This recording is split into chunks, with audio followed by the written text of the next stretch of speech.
Bonjour, nous sommes Toronto Africa TV, une chaîne en ligne qui s'installe dans la capitale congolaise, Kinshasa la Belle, qui a pour but d'informer, d'éduquer et de divertir les internautes avec sa ligne éditoriale conforme aux attentes de la population. Bref, emmener la population à une connaissance émergente. Et sur ce, nous vous prions de bien vouloir vous abonner à notre chaîne. Et pour mieux le faire, rassurez-vous d'avoir un compte Google ou Gmail, allez à l'application YouTube, lancez la recherche, écrivez Toronto Africa TV, cliquez et aussitôt vous verrez toutes nos images s'afficher. Descendez un peu vers le bas, vous trouverez écrit en rouge s'abonner, cliquez, automatiquement vous êtes notre abonné et vous recevrez chaque fois toutes nos informations et tout ce que nous allons publier. Nous vous prions de bien rester connectés. Merci.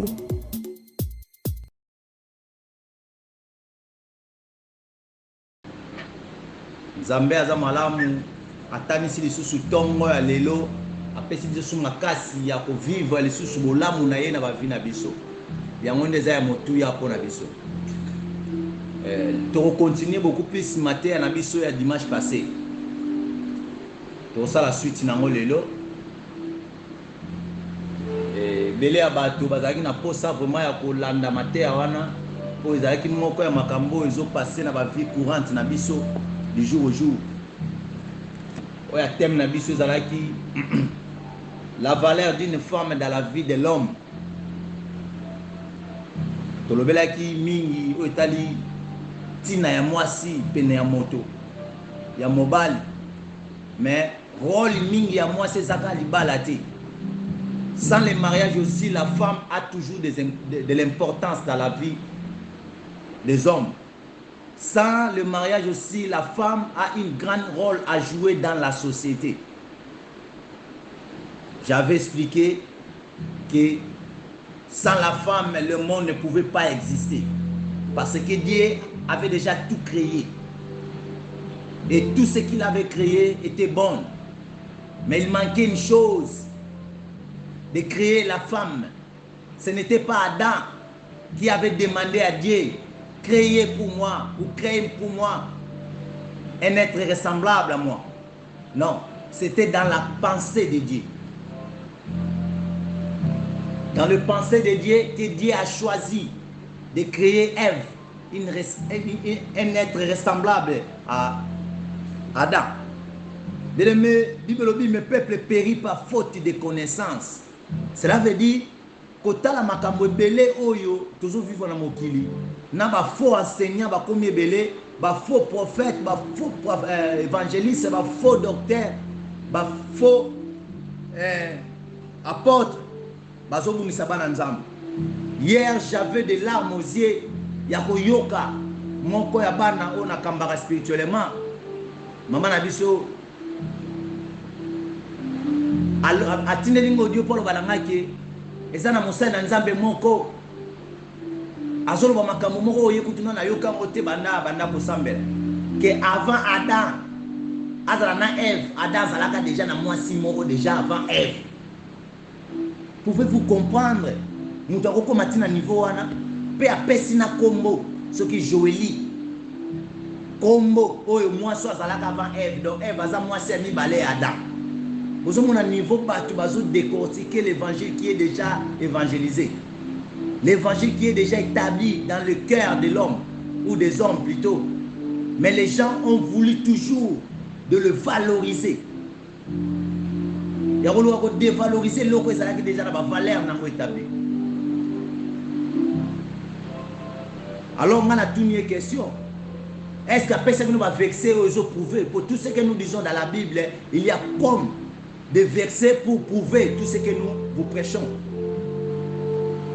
Alors, il y a un verset, il y a un Jean, moni moto wana mbalasima koyoka yesute kozala ndumba molimo te koyoka yoka trop ya koyoka mutu bayoka raté a bebsi vina yo. C'était toujours c'est une parenthèse.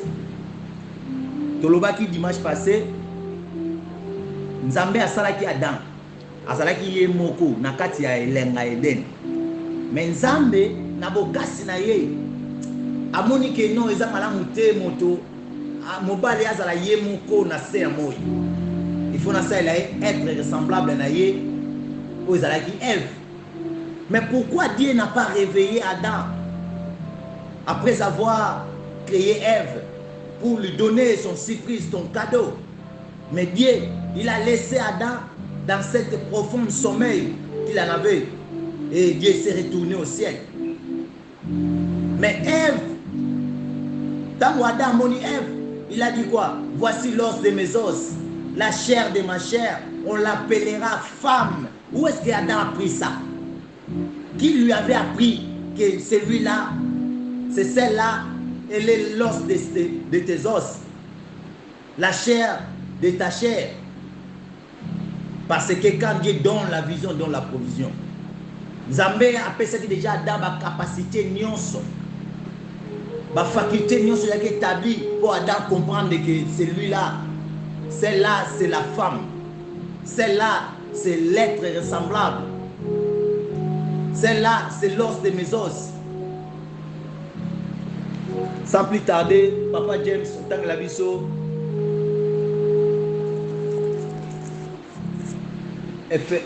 autant que la biso, dans le livre, il y a Genèse.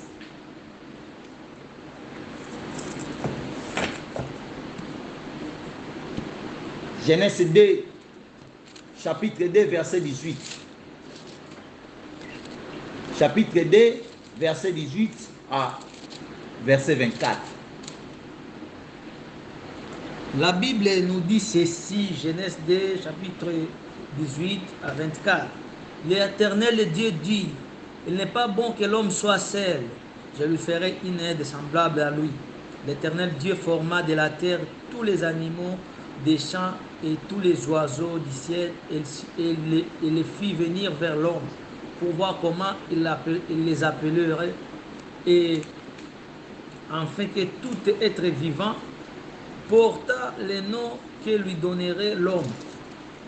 Et l'homme donna des noms à tous les bétails, aux oiseaux du ciel et à tous les animaux des champs. Mais pour l'homme, il ne trouve point d'aide semblable à lui. Alors l'Éternel Dieu fit tomber un profond sommeil sur l'homme, qui s'endormit. Il prit une de ses côtes et referma la chair à sa place. L'Éternel Dieu forma une femme de la côte qu'il avait prise de l'homme et l'amena vers l'homme. Et l'homme dit, voici cette fois celle qui est os de mes os et chair de ma chair. On l'appellera femme parce qu'elle a été prise de l'homme. C'est pourquoi l'homme quittera son père et sa mère, s'attachera à sa femme, et elles deviendront une seule chair.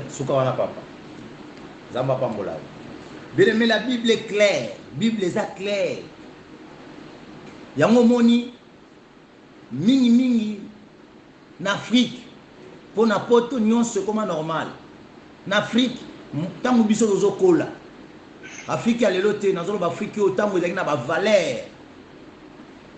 Moto avec na ba valeur, ba discipline. Moko solide.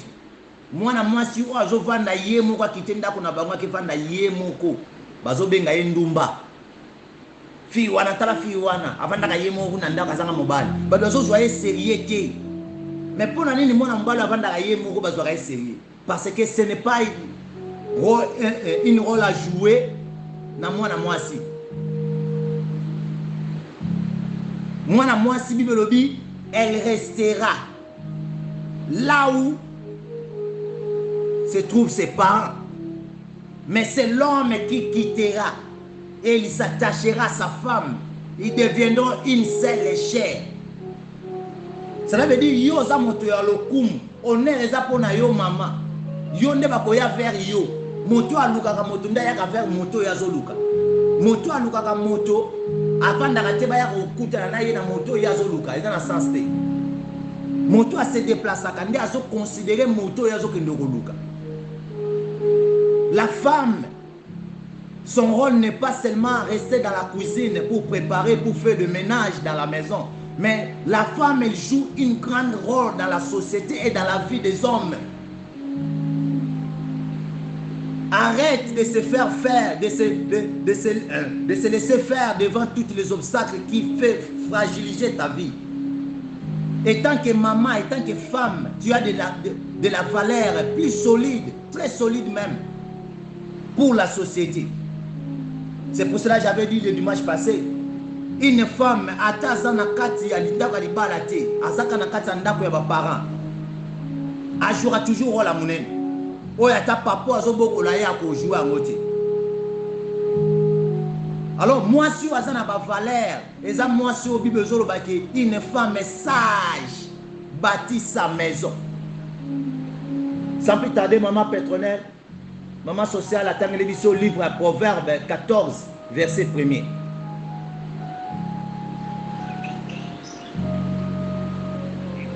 « 14 verset 1er. Proverbe chapitre 14 verset 1er.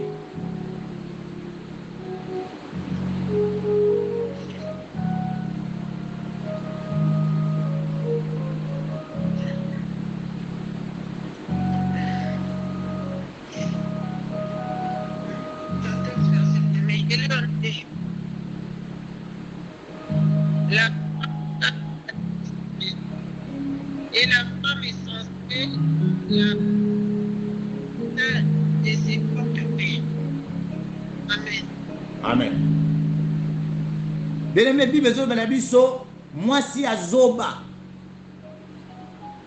abebisaka ndako na ye na maboko na ye moko. La femme qui a des valeurs, c'est la femme sage. Ce n'est pas toute femme. C'est parce que la Bible aussi a bien différencié que celui qui trouve une bonne femme. La Bible ne nous a pas dit celui qui trouve une femme. Dieu, quand il parle, il ne parle pas pour laisser l'homme ne pas comprendre ce qu'il parle. Mais Dieu parle pour essayer de faire comprendre à l'homme ce qui est dans les Écritures. Une bonne femme, Bible obite une bonne femme, bien précis, une bonne femme. Est-ce que tu es une bonne femme pour ton mari? Est-ce que yo zalaka mwasi ya malamu pona mobali na yo? Est-ce que yo zalaka mwasi ya malamu na kati ya société sika yo zali? Ozalaka mwasi ya malamu na kati ya famille na yo na pia bandeko na yo basi to mibali? La valeur d'une femme dans la vie de l'homme. Et si comme les baza disent, ceux qui moi si aye ata moko, attitude na bango nyon se changea. Et vendre na bango changea. C'est ça, la loi de la nature. Les lots, tout le monde n'a pas si épelé. Tout le monde n'a pas si épelé les lots, va perdre ma valeur ya kibo moi si. Va perdre ma valeur, ma capacité ya kibo moi si. Parce que les gens ne veulent pas, les gens ne veulent pas lire les Écritures. En lisant les Écritures, c'est alors que l'homme devient fort. Yo sozotanga makomi en Zambete, yango moni oza tellement terre à terre, oza tellement fragile, oza tellement faible. Oza tellement terre à terre parce que makomi na Nzambe na monoko na yo na misu na yo eza mopaya. Yo na Biblia boyoka naka mokolo ya dimanche. Mokolo kiti ezala appelle le biso na poto bakanga nyonso bakendaka sur église pour comprendre que l'église que nous allons dans les temples qui ont construit les hommes, ce n'est pas ce temple là que Dieu qui intéresse à Dieu plutôt, mais le vrai temple qui intéresse à Dieu, c'est ton cœur, c'est ton corps, c'est ton état d'esprit. C'est ça qui intéresse à Dieu. Le corps là, état d'esprit na yo, ton corps est déjà bâti, est déjà foutu, est déjà détruite. C'est pour cela que tu n'arrives même pas à obéir à Dieu. Tu n'arrives même pas à donner des valeurs que Dieu t'avait données dans les jardins d'Éden. Et bien, les abassi, les loba comme pamba na miso ya bato. Parce que yo mokondo me pesa pamba. Pote sale na yo makambo za tina ti. La Bible nous a dit une femme sage. Une femme sage, une femme bâtit sa maison. Non, c'est pour cela que j'aime beaucoup les Écritures, j'aime beaucoup la Bible. C'est très rare dans ma vie de passer toute une journée sans avoir lu ou méditer la Bible. C'est vraiment rare. Moi, je le médite même au boulot, là où je suis. Par les téléphones, je médite la Bible. Même un petit verset, ça peut résoudre beaucoup de problèmes dans ma vie. La Bible a bien dit, ce que vous avez dans le livre, une femme bâtit sa maison. Mais la Bible est bien précisé. Une femme sage.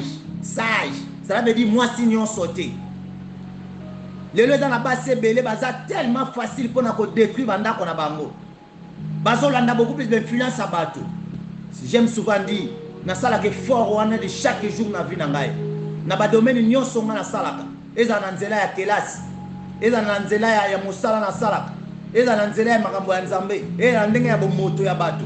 Na lingaka beaucoup plus cité nga na kopia kaka bato. Ngape bato bazaka mpene bek. Ça bazo nga comme exemple ya makambo bazo sala. Na lingaka vivre na challenge moko loyal. Mais yo za tellement terre à terre yango mono za sageté. Oza sageté. Moi si rôle na ezali pona ko protéger, pona ko rassembler, pona ko battre là. Est-ce yo rassemble yo battre là. O battre la ratin. Moi ça moto a dictateur comme bébélé rapidement. Que mobile yo yazana yi. Mais oza moi so mobile nda dictateur comme bé rapidement que yo. Parce que oza terre à terre, oza sageté. Yo za wana oza copiatrice o copier kaka o baninga o mona ka ba osala même mokoni baninga na pe ba ko copier yo mokoni pe ba ko vanda ba no betali so na so natali mwana mwasi wana so natali mama wana ndenga sala ka makam ndenga vivaka na libala na ndenga vivaka na foyer na ndenga vivaka na ndako na ndenga vivaka na société apesa kanga makasi ya ko changer le lenge na nga ya kozala beleme ko évangéliser moto ezaka te ko fongola Bible le lenge na we ya kosala makambo e comme mape moto na bonne réflexion ya kotika makambo do sala ya mabe sans ko solo na ye pe ala minzela oyo do sala ya malamu.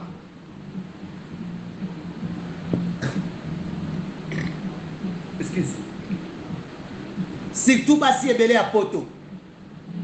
Lelo na poto basi ebele. Ba femme sage bazaya ko compter na misapi. Nous avons beaucoup de femmes sensées. Beaucoup de femmes sensées. Mais je le dis, ce qui est vrai. Jésus-Christ a dit aux pharisiens des races de vipères. Parce que c'est ça qu'il les voyait. C'est ça qu'il voyait dans ses yeux. Race de vipères que vous êtes. Il y a tellement de femmes sensées dans poto. Oh, qu'on soit aidé. Oh, qu'on soit aidé. Bible a défini moi si comme l'église. Pourquoi Nzambe avazonga, Yesu avazonga lola. Amonaki mwasi te, amonaki nobali te atalika mwasi. Yesu avakata motema, asinteresaki na nani, na basi. Mama, bole la pona ngate, bole la pona bala na bino. Pourquoi nataki ba papa te? Pe papa bazalaki wana. Parce que ba maman balakisa ki compassion bazalaki nango vers Jésus. Ba maman balakisa ki valeur ba pesa ki Yesu. Ministère à Jésus sur kenaki liboso makasi, ezalaki parce que elle était tellement accompagnée par des femmes. Bato mingi bande ko nda Yesu nombre ezalaki toujours basi. Yesu alobi bole la pona ngate bole la pona bana. Bana baza biso mobali no aza roi mwana na yo. Comment yo zo soit soin ya mobali na yo malamu te? Parce que sa femme est censée. Olingo copier likambo zo le kanandako ya ba voisin ya moninga na yo po copier. Que Dieu soit loué. Léo na moni na internet mutu mo atindeli nga image moko et pesinga passe na motema. Mwana mwasi moko akati ba paupière nyonso ya miso elonge vimbe comme le rôle à ballon. Na lobi c'est ça le salaire du péché. Parce que Dieu qui t'a donné des paupières, il n'était pas stupide. Dieu qui t'avait donné cette beauté, il n'était pas stupide. Mais toi, tu veux corriger Dieu parce que tu veux copier tout ce que tu vois dans tes yeux. Arrête de copier les autres, bien-aimés. Copier Christ à la modèle à vie na yo, maman. Christ à la référence à libala na yo. Christ à la référence à beauté na yo. Nzamba tio matala misu te pona esenga kocha ayebi role ni ezo jouer na nzoto na yo. Lokola baninga bazo kata yango yo poke yo kata lokola bango pourquoi pas bango pe banzo nga kotika matala lokwa yo ndongo tiki. Oza wana toujours pona ko copier makambo ya mabe nyonso yo kopiaka na vie na so kotangi yango ya malamu ezalaka ti. bakomo senga lisungi ngana binzambe kanga mitema ya bato baninga basunga ye nalobaki yango kanga mitema ya bato baninga basunga ye tika douleur emata ye ti ayo kasola liwa nde obikisa ye.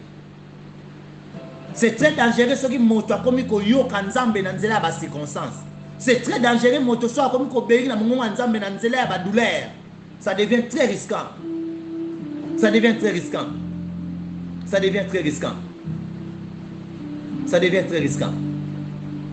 Ozo copier tellement trop yango moni ata mobali na lazo akasu yo na valeur te a respectaka yo pas même pas parce que yo moko perdre ba valeur na yo. To koma na baso baza tellement bateti mutu makasi koleka mutu ya ntaba koleka mutu ya ngombe pona nini olingi yo pe s'imposer te femme sage ada o asa s'imposer kate femme sage ada o ayaka na ba valeur.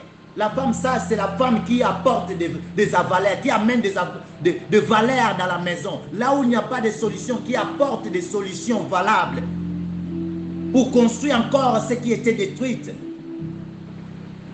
Bien-aimé, pour construire ce qui était détruit, bien-aimé.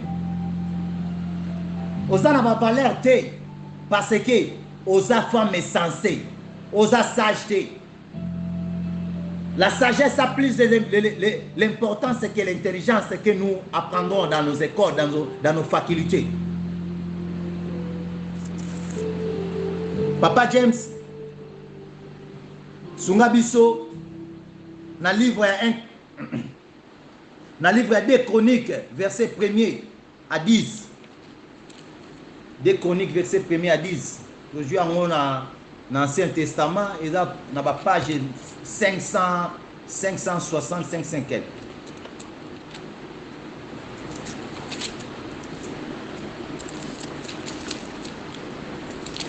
Des Chroniques, verset 1er, chapitre 1er, verset 10. Des Chroniques.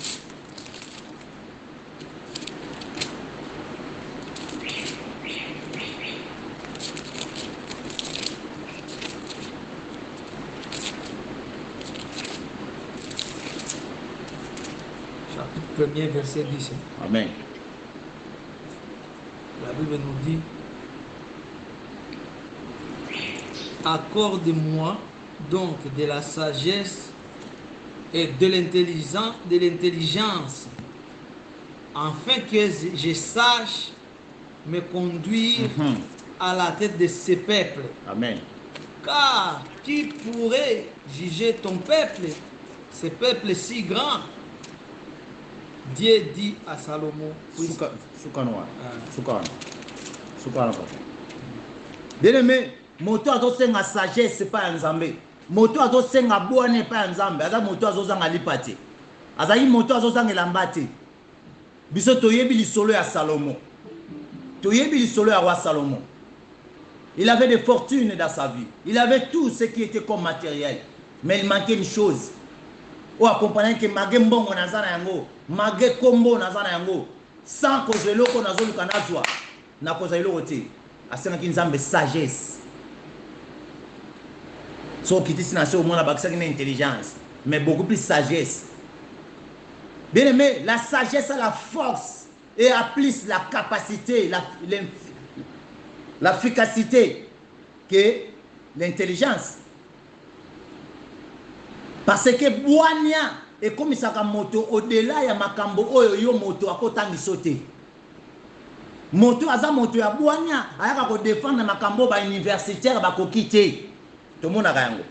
Atobenga epo ya za sage. No mona sage yango né au village, grandi au village. Mais comment ça ko résoudre makambo ba to ba universitaire ko résoudre? Parce que c'est l'intelligence plus c'est l'une des choses qui est au-delà de l'intelligence. La sagesse a beaucoup plus de capacités, de valeur que l'intelligence. Tu es une femme sensée parce que tu n'es pas sage. Osa sageté. Osa sageté. La Bible nous a dit, l'homme quittera, il s'attachera à sa femme. Combien de verbes dans la carte? Verbe quitter, verbe attacher, na verbe nul. Nous avons pas que c'est devenir. Ils deviendront. Bakokoma. Balobite, ils deviendront, pluriel. Ils deviendront une seule chair. Balobite que l'homme quittera et s'attachera à sa femme et la femme deviendra une seule chair avec son frère, avec sa maman, avec son papa, avec son ami. Non. Alors, on n'a pas si belé, va perdre ma valeur parce que manque y a écriture. Les écritures est tellement absente dans leur tête, dans leur conscience, dans leur esprit. C'est pour cela ces genres de femmes, elles font toujours des choses qui n'intéressent pas Dieu. Moi si à Valère, toujours mon ango, maman nabiso, bazo bengaye, maman oyebite, bamoni papa Jacques kuna na point azo mena masanga na basi moko kuna, aozong solo ka réponse, ala la kawapi. Oh awa, akoya nae. Donc na yo mo mto ko pesa réponse sa nini, olembi na yo. Olembi a découragé yo. Maman, to moni mobali na yo, asa kuna na bar wana na mwasi. Maman, avant na kawapi. Awa. Oui ou non? Oui. Akoya nae, aolala, akoya nae. Donc, yo ko balami balo oya sur pia rapporter. Okoyaki, c'est ça une femme message. Mais tant papa oya na ndako, apesi maya komela, apesi maya kosokola, apesi biloko kolia, ali esili. Si manango amemie na chambre, tant pa kovanda, abani ko solo kotombokela ye, abani ko tuna ye. C'est ça la sagesse, c'est ça maturité d'une femme, la maturité d'une femme. Ma capacité, ma valeur, bien aimé. Dieu ne changera jamais et sa parole ne changera jamais. Il est le même hier, aujourd'hui, éternellement. La technologie peut changer n'importe quel moment, mais la parole de l'Éternel restera toujours stable parce que la parole représente lui-même Dieu. La parole se représente Dieu. Tu sais pas qu'Internet c'était, l'Internet c'était toujours réservé pour les hommes militaires. Il y a moins de rôle l'Internet. Auparavant, Internet c'est là déjà, mais c'est là qui est réservé pour les services secrets, il y a le gouvernement. Et ça qui pour la union sauter. Vous comprenez? Et ça qui pour la union sauter. Mais le lot va propager en haut la disposition à motonyon so. Et comme ici moto crazy. Et comme ici crazy parce que yon dos a faible. Internet ça va te la problème yon dos a faible. Au moment la femme au hasard n'a pas valeur. Elle passe tout son temps dans des choses concrètes, dans des choses vraies et dans des choses importantes. Mais moi, si je n'ai pas valeur, je vais Satan na YouTube, je vais Satan na novelas, je vais Satan na ma solo ezanga tina, je vais Satan na kotonga na fofoka. Parce que tu as perdu des valeurs que Christ t'avait données dans les jardins d'Éden. Moi si azanga ba valeur, aza moi si oyo. Tango mobali na azolo balikambo, ye pa matisi mongongo na ye. Alinga prouver que ye pas à moi si. Eza manque ya ba valeur oza yango mono oza toujours censé. Ole la katango nyonso mobali a respecter parce que Dieu ne peut pas permettre à cet homme-là de te respecter. Parce que toi-même tu ne dégages pas de respect solide qui vient de toi-même.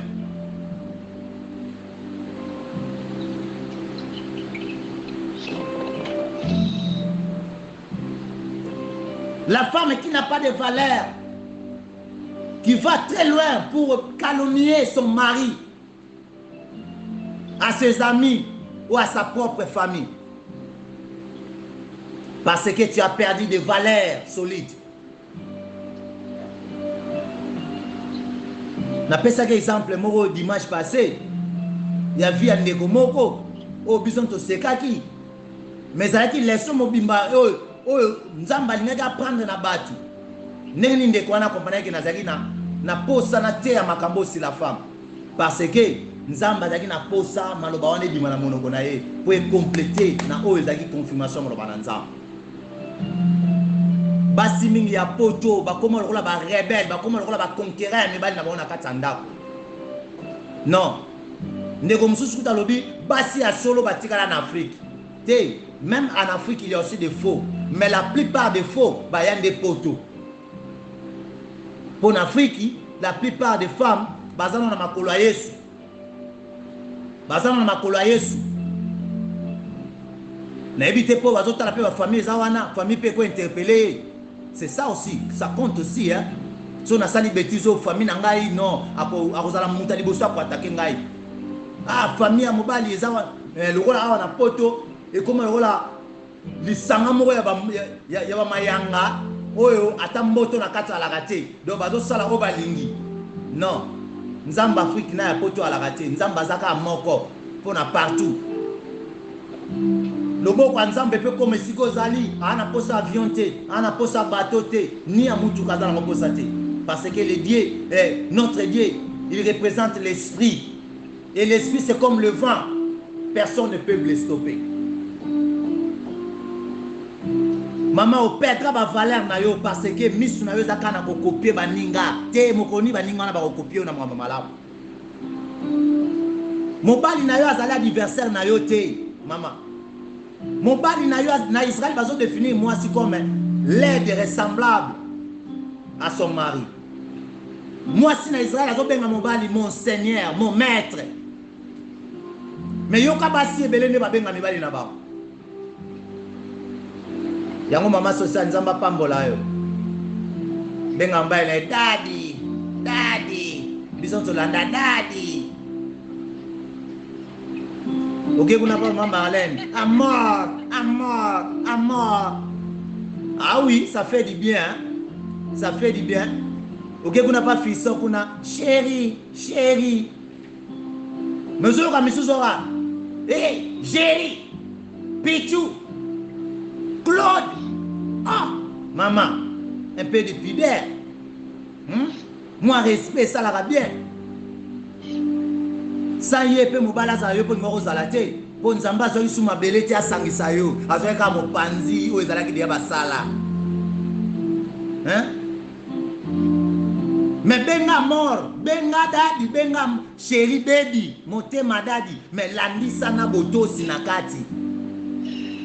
Et belé a couple va benga la chéri.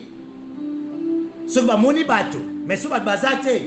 Ne lenga ki chéri zate. Ne lengezate. Sala mwasi ya ba valeur. Bien aimé, nzambe abakende lola, Yesu avant mata lola.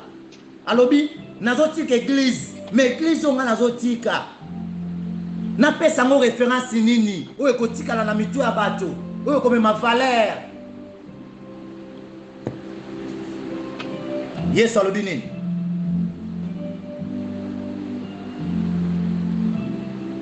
Yesu alobi nini?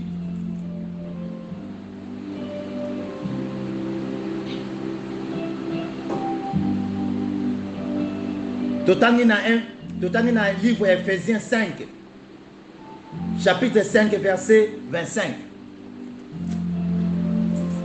Ephésiens chapitre 5 verset 25.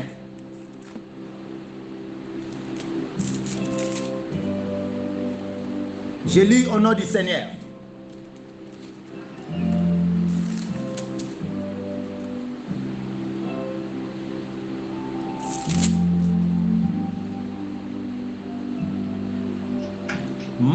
Marie, aimez vos femmes comme Christ a aimé l'Église et se livrer lui-même pour elle. Ma bandeli. Marie, aimez vos femmes comme Christ a aimé l'Église et se livrer lui-même pour elle. Donc, Kitina verset 26, Bible Binin, afin de la sanctifier, afin de la, bachangona féminin, bachangona masculin, bachangona féminin. Wana afin de la sanctifier, c'est qui? L'église. Bah, l'église. Et ça, on dit, moto sala, la papa James et Robin. Marie aimez vos femmes. Et ça, on a version. Bible dit, afin de la sanctifier par la parole, après l'avoir purifié par le baptême d'eau. Amen. Bien aimé, Nzamba lobi mobali linga mwasi na yo, lokola Kristo alinga ki église. Nzambe a défini l'église le rôle à sa femme, la femme de l'église, la femme de Dieu, c'est l'église.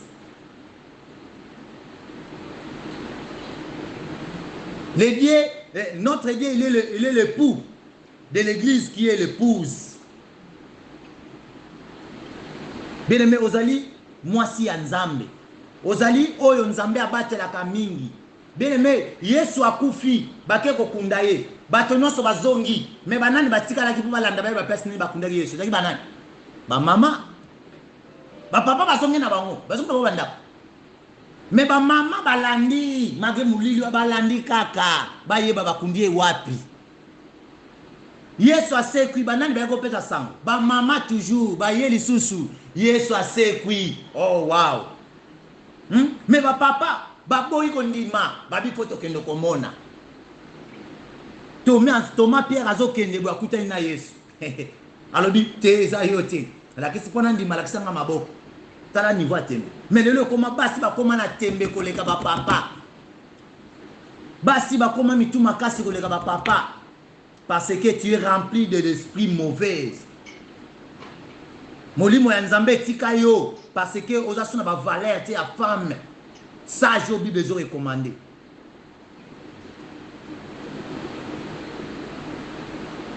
Moi, si Afrique qui sera yé poto, on va reconnaître, mingi on va reconnaître dans mon soutien. Nana ebiso que ceux qui montent na ya salio mabe yo pe poso museleka mabe ya salio. Est-ce nous fait beaucoup tanae? Bible le bien ngotin. Nazana tana te en ngote, Bible le bien ngote. Bible écoute le Bible beti na l'état à gauche, ils ont sa droite. Et ça l'état matin. C'est à moi la justice et la rétribution. Les loba se bere ba simba justice na maboko na bango bakoma ba l'état. Yango moni oza félicité. Yango moni oza toujours heureuse te. Mage mbongo yo zo bomba na bank, mage makeremba yo zo sala. Mais oza loka na sengo to zaka muta kolela. Opesa ka parents na batu na nzela ba mono boa kami kabelo milai. Otie nioviti na sa, mais place ozonga ko la niovi wana, tu pleures devant le miroir, tu pleures. Parce que Claude Oyozo tient ndako bengana Jean. Claude wana ilo makama mabeko le kaputu Jean oyo bengana.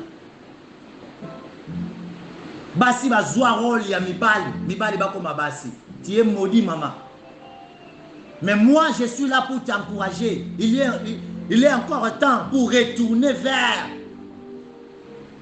la bonne voie de femme sage que la Bible recommande. La Bible te recommande d'être une femme sage.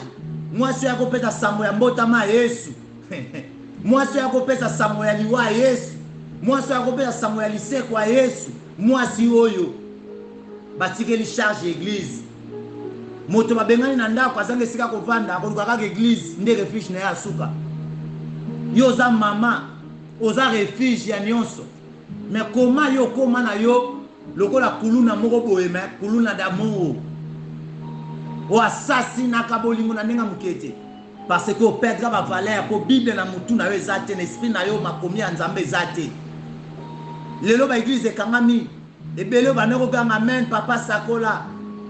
Est-ce que ganga ngo susu comportement na ndako et reflecter rapidement aux amona Nzambe aux maman diagonesse.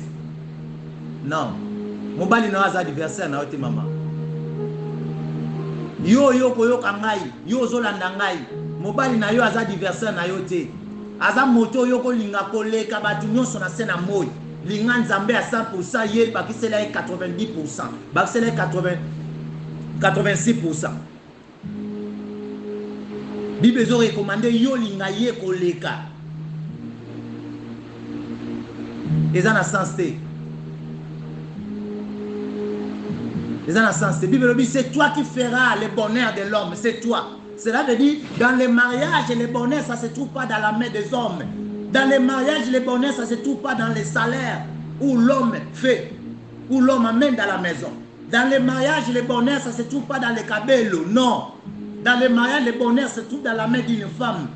Yo ça capable de ramener bonheur et si comme malheur les alliés. Moi c'est si comme mobile azo kwanza mutu ya nyonso bakalite ezo simba te so azala moi c'est malamu moi c'est on a komemela gestion ya malamu akopesa makanisa malamu yango na lobaki dimanche passé moi c'est ya malamu to moni yango na ba mama na biso papa mbongo ya muki apesi mère abi aboli ata loso boli ata loso bocha mafuta pona na mbongo te bafuti te. Mais papa oya na poka moni mama tembele moi fufu. Oh. Mais ezaki loso. Ah na salika bokasi ya mwasi. Ye wana mwasi ya valeur. Bande kwa papa akomi kotonga mama. Ye kam dalia ka bonga mo ya ndeko na biso mobali. Ba éviter que maman wana za gestionnaire makasi. Ye na yebi ko batela ko gérer salaire a muki ya ndeko na banga zwaka. Mais zo bima ebele po ya yebi ko gérer. Mais yo soko monika ka mbongo na maboka mobali na yo ba programme bandi. Faut somba ka belu moko monaki na Chine ya 2,50 m. Faut somba talon moko monaki na internet.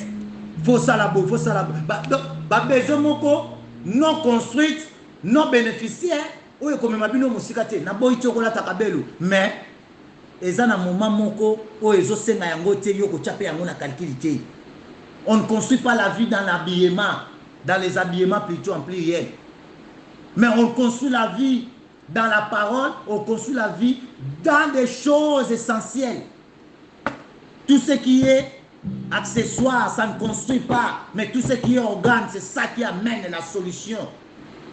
Là où rien n'était. Maman, ozali maman ba valeur. Na yonde mokili comme mokili. Na yonde nyonso e comme malamu.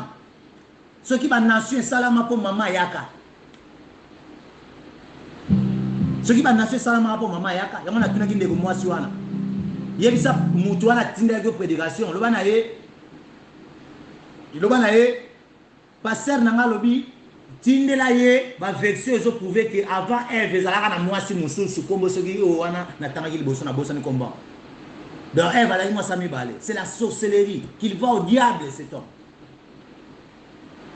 Si vous avez un peu de cadre spiritualité à malamu, vie no baby, au quotidien, on a croyance, quoi. Si vous avez la connaissance de la parole de Dieu, on dit que Makambouana.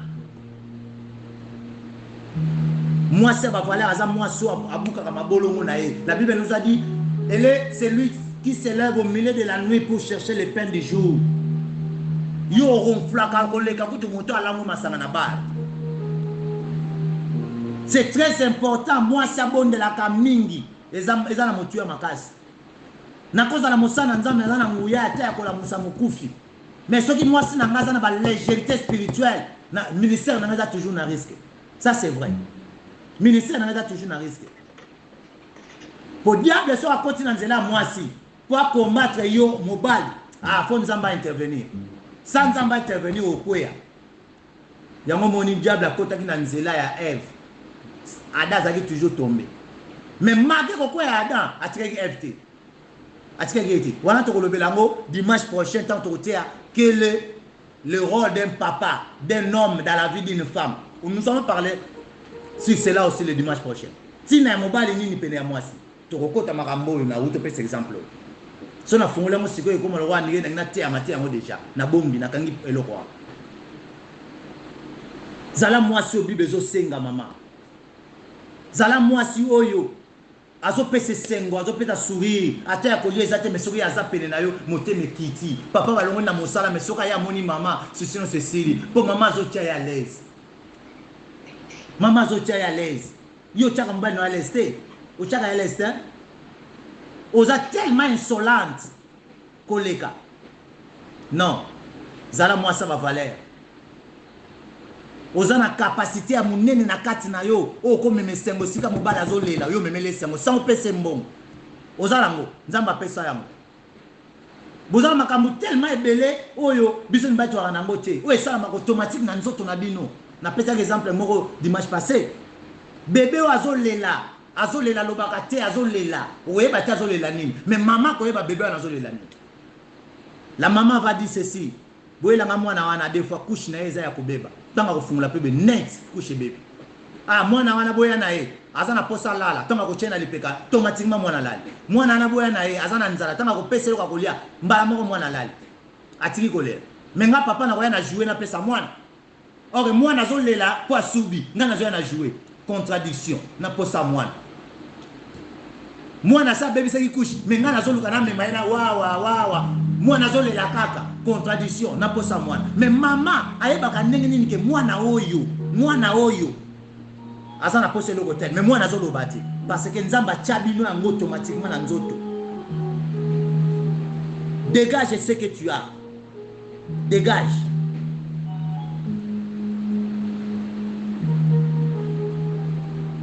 Bien-aimé, oyo ezokonte epai na yo eza kotondisa manzaka te lokola kobo azokitaka mwana ya ngulu na zamba. Oyo ezosala force na yo eza kolekisa 1 heure ditante liboso akitalatala mpo penye suki na yo ti loboko kolemba nde otiki.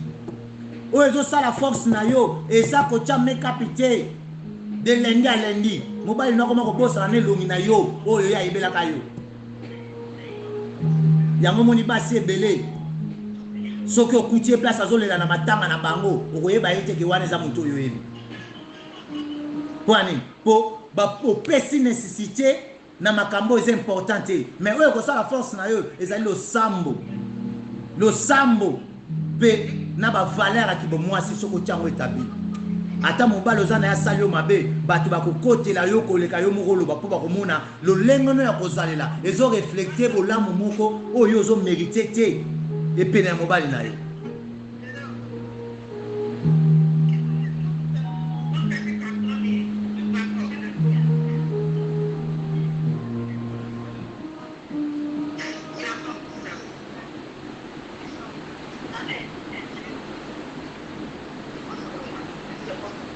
Nzamba na posa na yo. Nzamba na posa yo o dégager ba valeur ya kibomwasi. Nzamba na posa yo o lakisa na bato ke oza vraiment mwasi o nzambe abenga na mokili. Pote ame ma solution, ame ma différence. Ya o ezalaki te. Vanda na makola nzambe mingi ke o vanda na liboso kitalatala mingi. Vanda na makola nzambe mingi o apprendre au lieu que o vanda na WhatsApp na Facebook ko apporter le côté. Pour na Facebook yango ti ovanda wana o édifiera pe batu te otindaka ba message ya édification non oza toujours wana ba divers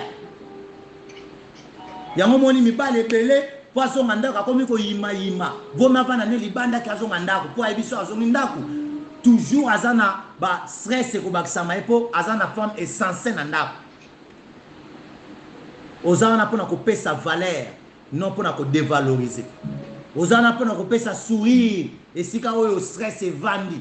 Ozana pona komema kimia esika désordre zali. Oza mwasi oyo ka pona cuisine te. Moza mwasi o amemaka kimia pe lumière. Pe bomengo evandi pa na bino. Honneur ezo mériter honneur rebelle. Yango mona kati ya mariage. Moto asaka dépense mingi za ka mwasi. Suki na ya kolate, elamba na ya kolate, nyonso ya mwasi. Moto asepelaka na mariage koleka za ka mwasi.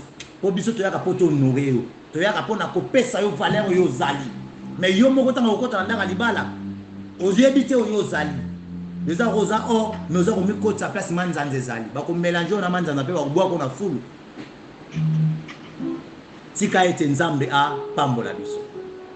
Dimanche prochain tokolobela si quelle est la valeur de l'homme auprès de sa femme.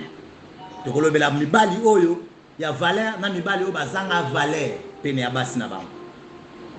Ozali moto ya motuya na miso ya nzambe.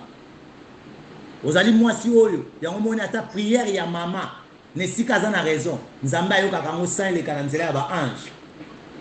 Po yo ozali église na miso ya nzambe azomona yo église mais yo oza église ozo d'évangéliser évangélisation ezalaki établi par Christ. Nzambe apesa yo kimia pe makambo oyo epesa yo esengo lobi to lelo kaka mobali na yo a comprendre que mwasi na ngai aza o ngai da yeba kite liboso kaka lelo a changer bo makambo asala kango te akomosa bongo po ta différence na kata ndako na yo pe nzambe akozala pene na yo po ya exaucer ezali po sa motema na yo. Que Dieu te bénisse.